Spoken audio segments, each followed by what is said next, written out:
Hi, this is Julian, handsome Julian. As you may have seen if you actually followed my channel, I was able to do some random Japanese video uploads, mostly because of some pressure of my current subscribers, which are mostly all of them like people who know me. And so I've been actually trying to post actual content videos on YouTube. So I actually may have some appeal to people who actually don't know me. And as I said before, this is actually a new YouTube channel. I did create it like 2 years ago, but it's I just registered and did a few videos and that was it. So this is actually me really trying for the first time to do something, and it's turned out to be more difficult than I thought. So first of all, what are the troubles you may run into? Because I did watch some a few YouTube videos on actually how to start a YouTube channel, and they didn't really cover the problems that I ran into. So I think I will do that for you now. I don't pretend to know I know how to do it better. Okay, but first of all, let's start. So usually when you start a YouTube channel, you need to get a camera, right? So I have a laptop. My laptop does have a built-in camera, and but it's not very good quality. And also the microphone that's inbuilt in my laptop isn't really the greatest. So I went all of my way. I spent like practically the last of my savings that I had on this video camera. This is the Sony HD Handycam HDR CX405. And I did actually read on the internet, okay, what's better, a video camera or a webcam for your YouTube channel, and they weren't. Well, it was mostly like whatever your needs are, and this is a new YouTube channel, and actually I don't even know what I'm going to post, so I didn't know. I still don't really know what's actually best. So I also first of all, so the problem I ran into, I did check for best cameras and for low prices, and this camera actually did quite well in tests.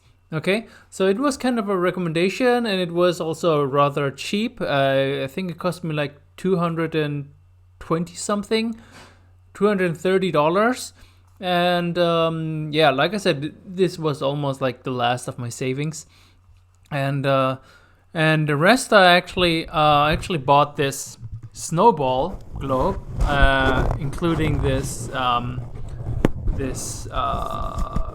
foamy spit protection something. I don't know the official name. All right. So I just realized when I bought the microphone actually is for computer, for laptop. So it has a USB connection.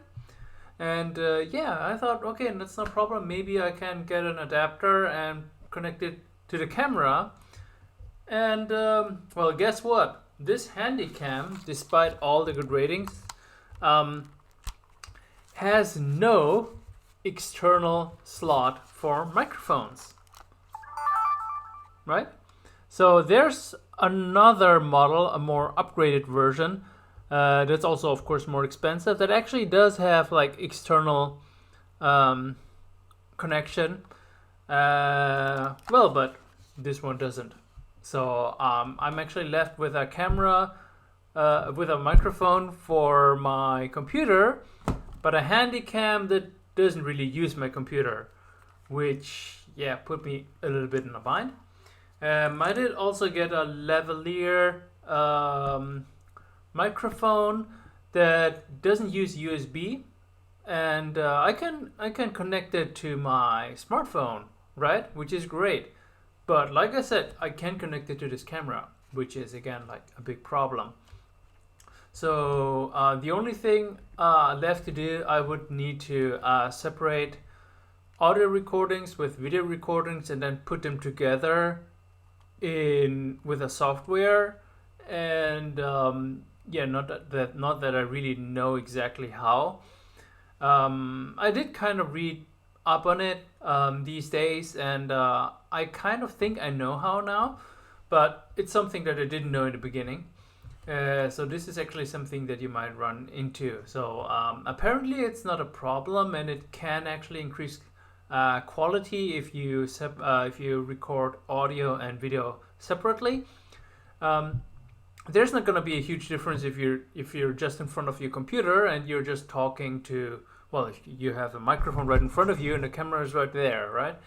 But if you take a video outside and you use your handy cam or, well, whatever else, then that's going to be a problem.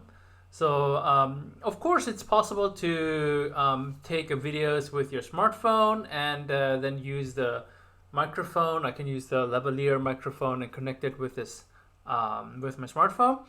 But like my smartphone is like an iPhone 6s, which is like really old, and the video quality is actually worse than my Handycam, which is actually the reason why I bought the Handycam in the first place. And yeah, the thing was like I also didn't know, should I invest my money into a better smartphone, into a newer smartphone, or into a Handycam? And the thing is like what I've read up so far is that they said like the new smartphones, the video function, the video recording function is actually as good as any low price video camera that you can get, with the difference that video cameras actually have zoom, right? And since I actually also intend to take videos outside my room, I went for the camera. I still had a little bit of money left, and I actually went for a Logitech webcam, which also did well in tests for cheap webcams. And yeah, that's like where the last of my money went. And yeah, so the webcam, the Logitech webcam, is okay. It's a little bit better than my laptop built-in one, though I don't really see a huge difference. Yeah. Similarly, like this this Handycam, it apparently can go take HD and I think even 4K, if I'm not wrong. But honestly, if I take videos with my Handycam, if you have had a chance to check out some of my other videos, the video quality isn't really great. And okay, of course I'm a complete amateur. I don't really know exactly how to fix that. Okay, so I'm trying to read up, and I've tried to get good lighting, and the cheapest one that I can get is natural lighting, and sometimes the video quality is okay, and sometimes it's not really very good.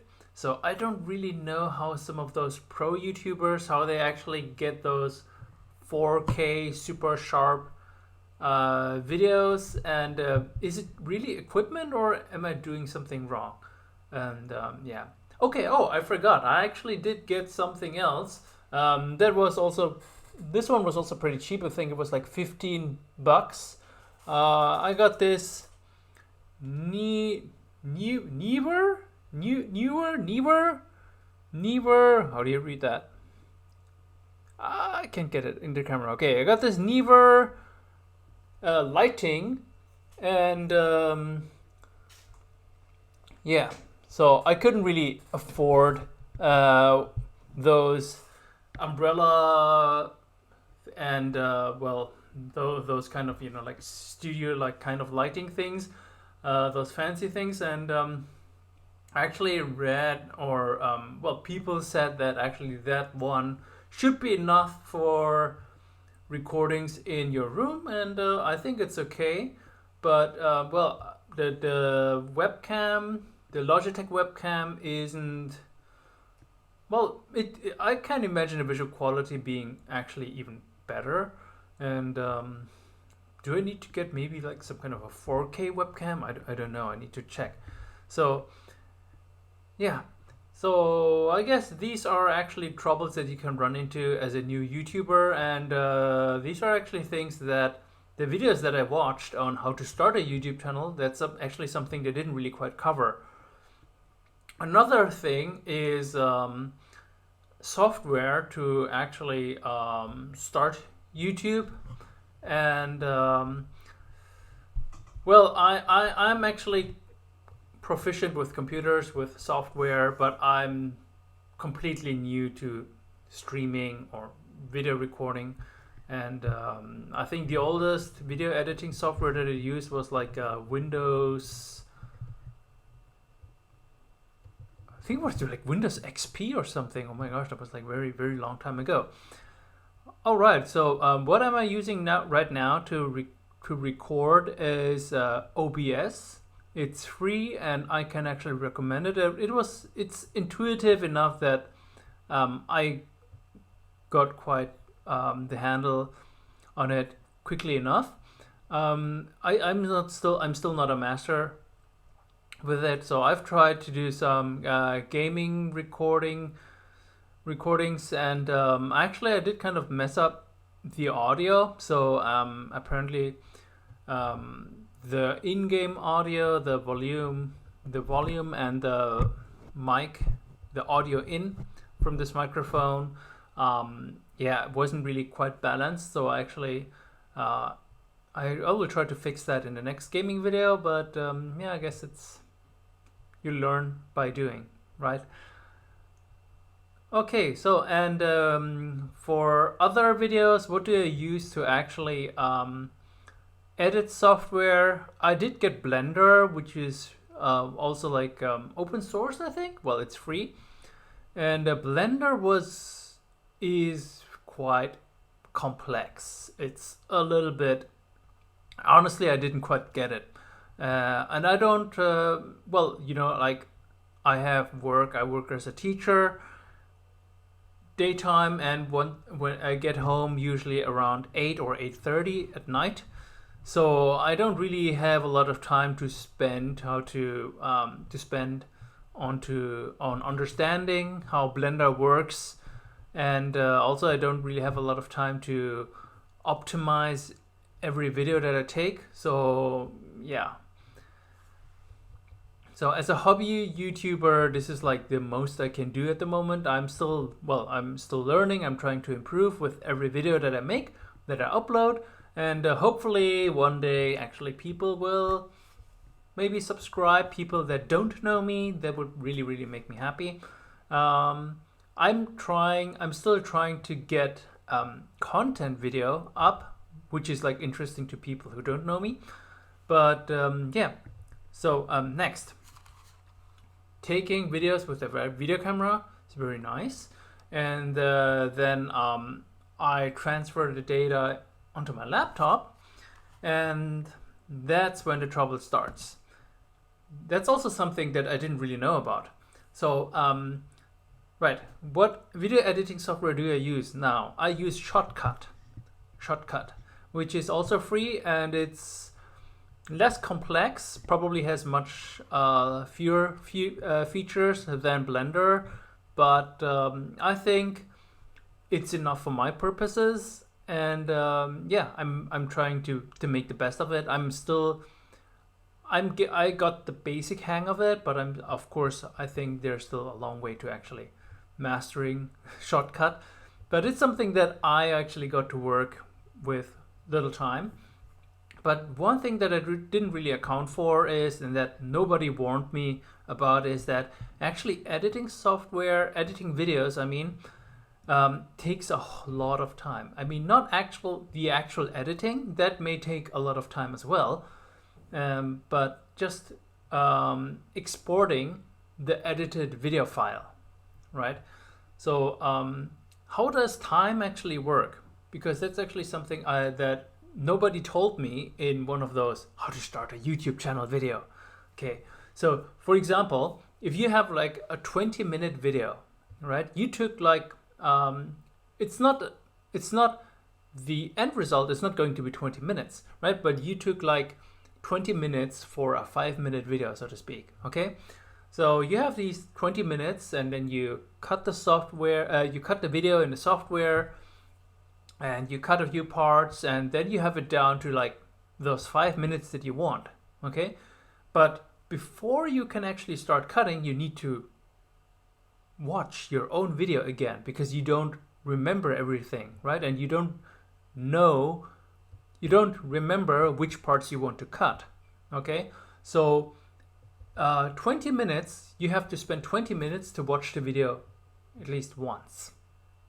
Okay, and the next thing you need to consider is that once you start editing, then you will watch it at least a second time, right? And then you will compare the parts that that were bad, and you will cut them out. But then you will actually need to find the exact point where you want your video to continue. Okay, and finding that point will take some time as well. Okay, so I dare say, like, if you have like a 20-minute raw video, then you will spend maybe 30 minutes editing the video itself. And then the fun starts, because once you're done, then you export the file. Exporting the file takes a lot of time. I didn't know that. So exporting 20 minutes takes my current laptop, which is a little bit old, but it's a gaming laptop. So my laptop right now is like almost 5 years old. Yeah, it takes me for a 20-minute video. For the 5-minute video, it takes my laptop around 50 minutes to actually export the file, right? And that's just for 5 minutes. Now imagine if you have like a 10-minute video, a finished, cut video of 10 minutes, then it will take around twice that time to actually do.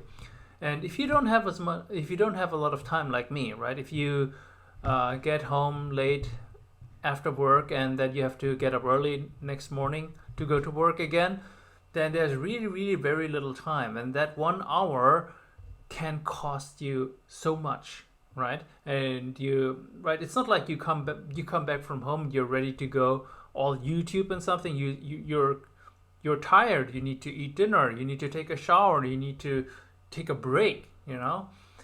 So this is actually really hard. And on weekends, it's of course on weekends I have a little bit more time, right? So yeah, another thing is like actually taking the videos. That 20-minute raw video, it takes you at least triple, if not quadruple, that time to actually do that, because it's really hard to do that. So just talking I never knew talking is so hard. So I'm really good at speeches and stuff like that, and presentations. I always did really well in college, but talking in front of a camera, talking to a camera, it's quite a challenge. Okay, so if you think, oh, okay, you can talk like in 5 minutes, but unless you actually read from a script, right, you will go wrong so often, right? And even while speaking, you will realize so often, like, oh my gosh, I should have said this like in a different way, or maybe this is better. And just changing that one thing is actually, and it grates on you, because the more time you take to actually say the same thing over and over and over again, it really grates on you, and then you start to get irritated, and then it becomes even harder to speak, right? And also the first The first thing that happened to me that I also didn't know about is like, okay, I took videos and then I started cutting. And what happened is actually, right, I had a nicely cut video and the content was okay, but the thing is like me talking and then the video continuously cutting, right? Of course, I myself, right, my gestures, my face, my mouth talking, they're not all going to be very smooth, okay? So one thing that I didn't consider, or what I've now learned actually after getting a few tips from someone with a little bit more experience, is actually you talk about one thing and then you take a break. You take a clear break, right? You don't just continue babbling, and of course you don't use things like oh, oh, right? Things that you may usually do in a conversation. So if you actually do that, and if you want to make it smoother, then you change the angle of the video, right? So it gives the viewer a clear cut to a new change, right? Because if this is like always the same perspective, and then suddenly, right, from this gesture, suddenly, right, suddenly switching around, then, oops, that is actually something that will make the whole quality of your videos actually worse. Yeah, so that's actually a harsh lesson that I learned. So luckily, or well, I actually thought that the first videos I took were really, really bad. So I actually was determined to redo them, and I did. Am I very satisfied with with the first videos I put up? I can't really say. Well, actually, I'm not. But for now, as a new YouTuber, as a hobby YouTuber, as someone who works alone, who doesn't have a partner, this is like right now the most I can do. Right. So this is, well, actually, now that I think about it, this would be my first content video that's actually filled with content that's maybe interesting or appealing to people who don't know me. Right. Yeah, but well, these are my experiences starting on a new YouTube channel, and hopefully my experiences will actually help you, right, avoid making the same mistakes. And like I said, the only tips I can give is software, right? OBS seems to be pretty neat, and Shotcut also seems to be a very good software, and I can use it quite well. I'm still not quite sure how the webcam videos compare with handycam visuals. Of course, right now it's easier for me to actually shoot videos per webcam because I can just sit in front of the computer and I don't have to transfer the video files from my webcam to the computer, right? And OBS does a good job of keeping the video files reasonable. And even though like I've maxed out like the visual quality on this webcam, and of course the files are humongously big, right? So a 5-minute video can be already around 1 gigabyte, and yeah, that's actually something to consider, right? So after I edit the videos, they usually become much smaller. I don't really see a huge quality difference. So Shotcut usually uses a 55% quality export default, and yeah, like I said, I don't really see a huge difference in quality. FPS, frames per second, I stick with the 29.9 something, and it doesn't seem to make a huge difference, not like in video games where there's a huge difference between 60 FPS or 30. I think last I read was like that the human eye can actually only register up to 30 FPS, and that the 60 FPS is actually more important when you have like a lot of movement, like if you play first person shooters and there's a lot of quick movement around, then actually having a higher frame rate will help you identify your surroundings much quicker. Yeah, that's what I've read. Okay, so I think I will conclude this video with this. Yeah, so if you have any questions, I'm a new YouTuber, I probably won't know the answer, but yeah, if you have any comments or something, then please post them below. Left side. And yeah, please support me if you don't mind, and subscribe. And if you have any more tips to give me, then sure. And well, I will be posting more videos, more and more videos. I can only promise one new video every week, but depending on how lucky and what contents I can I will see that I sometimes can post like 2 or 3. And yeah, I've planned on doing videos in different languages. I still do, but right now I think I will put my main focus on English and Japanese. Japanese for my current viewership, and English because, well, English is my actual language. All right, so yeah, I should just stop talking. All right, see you.